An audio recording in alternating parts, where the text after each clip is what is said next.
Welcome to the Mesa Chamber of Commerce Inside Business Podcast. My name is Sally Harrison. I'm the CEO of the Mesa Chamber of Commerce. Today, we're in the University of Phoenix podcast studio, and joining me is Mesa Police Chief Ramon Batista. Sally, Hi. Good afternoon. How are you? Thanks for being here. Well, thank you for having us. Of course. Always good to have you. So let's start out with some tough questions. We're going to talk about the recently released information about the closure of several high-profile use of force cases from last summer. What was the purpose and what was your goal? So last summer, Mesa PD found itself on the front pages of these use of force cases that didn't show us, at our best, and so we really went through a lot in the last 9 months, and I wanted to tell the public, for the sake of transparency, the fact that we had adjudicated these cases and that we were moving forward. We've done tremendously good work since then. A lot of great training has occurred since then. I wanted to let the public know that we're off and running and moving forward, and that those cases are closed. But it was important to me to come full circle and let everyone know that we had taken a lot of time and been very methodical about the review process and ensuring the community that their trust in us as a policing organization of this community's police department had done their very best to adjudicate these cases and move forward with good results. It seems like the time that was taken was well spent. Absolutely. We had multiple layers of outside review. We had the Scottsdale Police Department, the Maricopa County Attorney's Office, the Police Executive Research Forum. We had oversight from Mr. Rick Romley, and we felt confident and we feel good about the change efforts that we put into place. And moving forward, our goal is to continue to improve upon all our systems. So next question.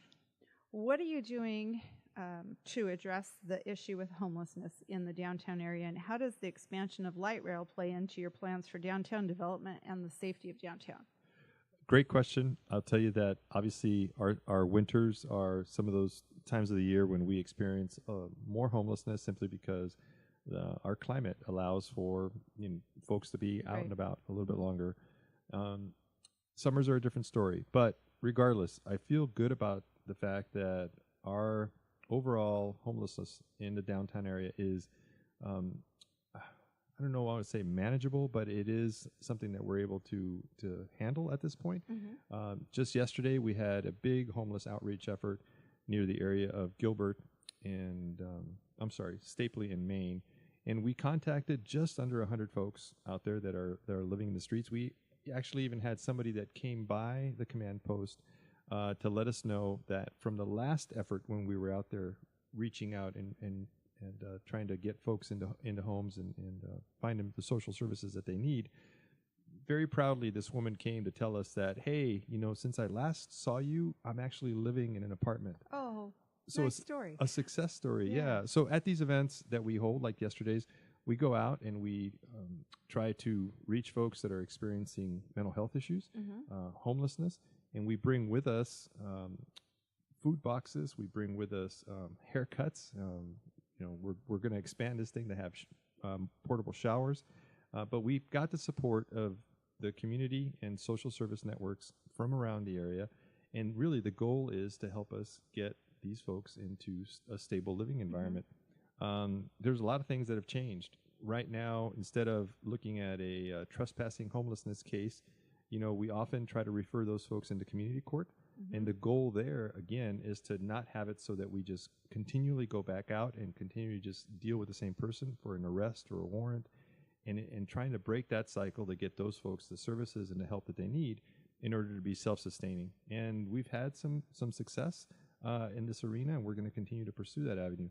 We have to remember that homelessness in and of itself is not a crime. It is those things that come from that, the trespassing or urinating in public, the things that happen that we've got to deal with. And we're obviously always asking our community, our business folks in the downtown area to call us and let us know so that we can get out there and address those issues.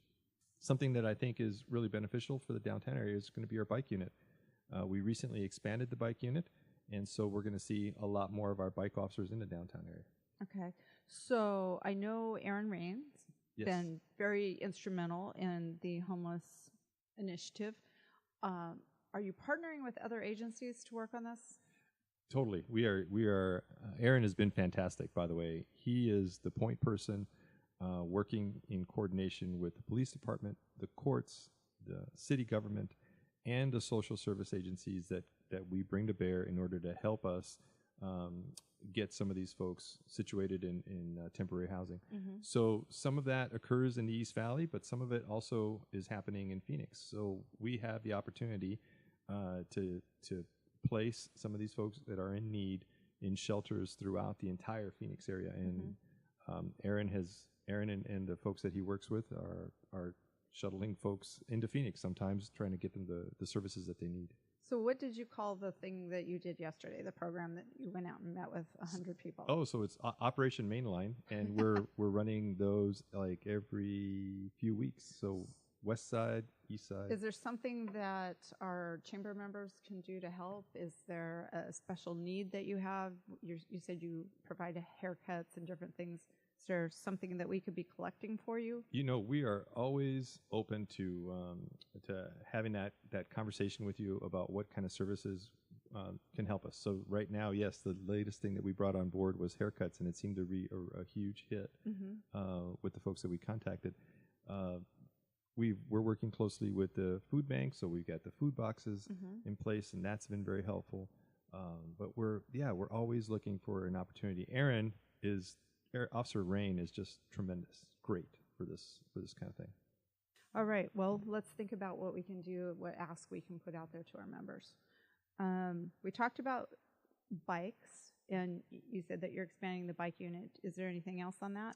So yeah, I just want to make sure that our community, downtown community, knows that we're expanding our bike unit from 4 officers to 8. Oh. And they're going to be on the light rail. They're going to be walking in the downtown area, and the focus for them is really public safety and visibility. They're a great public relations unit at the same time that they're very good at the public safety and policing aspect, because nobody really expects our officers to come up on bikes, but they're out there. Well, it's nice when you're at an event downtown and you see them. Yes, because they are very visible. Omnipresent. Yes. So this is the best part. Your department just purchased 2 new canines. I've seen the pictures. They're adorable. Talk about that.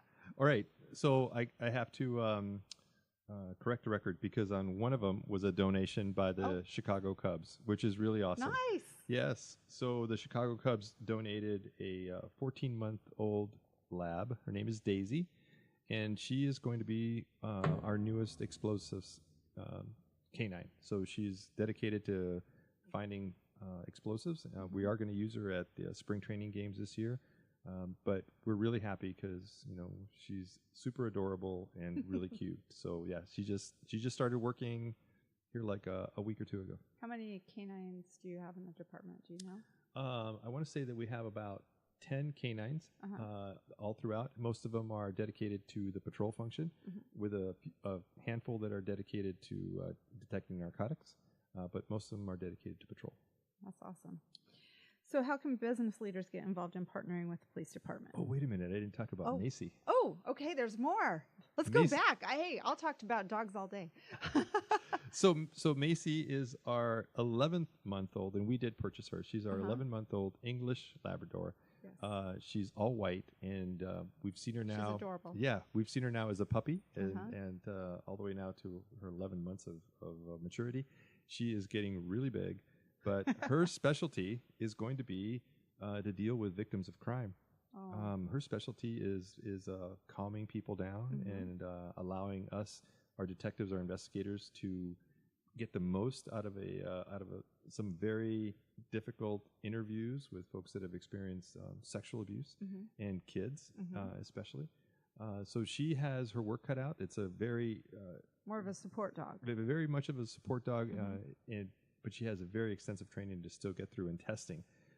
In the meantime, she has been just a tremendous asset for the Mesa Police Department, because all of our employees, all of our specialized units where there's a lot of stress, communications, our dispatchers really enjoy a visit from Macy because she just lights up the room, and we're really happy to have her. So, yes, very excited about Macy. Very cool. I have seen one of the canines at all the ball games at Hohokam. They're very serious. When they're working, they're very serious. Yes. All right. So now let's talk about how business leaders can get involved. You know, I got to tell you that any opportunity that we have, either in a patrol division or in the downtown area, any opportunity that we have to talk to our leaders, our business leaders in the community about the many programs that we have ongoing at the Mesa Police Department. One that I think is of interest to a lot of folks, especially business owners, is a program that we have is dedicated on focusing on fraud and the crime of fraud and how businesses can be defrauded. It really hits home for a lot of. It's hit the chamber. It is one of those crimes that I think it continually evolves because it's driven by people and people's imagination on how to steal somebody's money. And we've got great detectives that are very focused on the issue of fraud schemes. And we would love to talk to our business leaders about those types of things. But really, anything is on the table. If you want to have a Mesa Police representative, the chief, an assistant chief, or one of our detectives in these specialty areas, just let us know. It'd be great for us to have an opportunity to have an audience and meet you. Our greatest focus is just wanting to make sure that we get out in the community and that folks get to know us as people that have a particular profession, that we're passionate about it, and that we care about our community.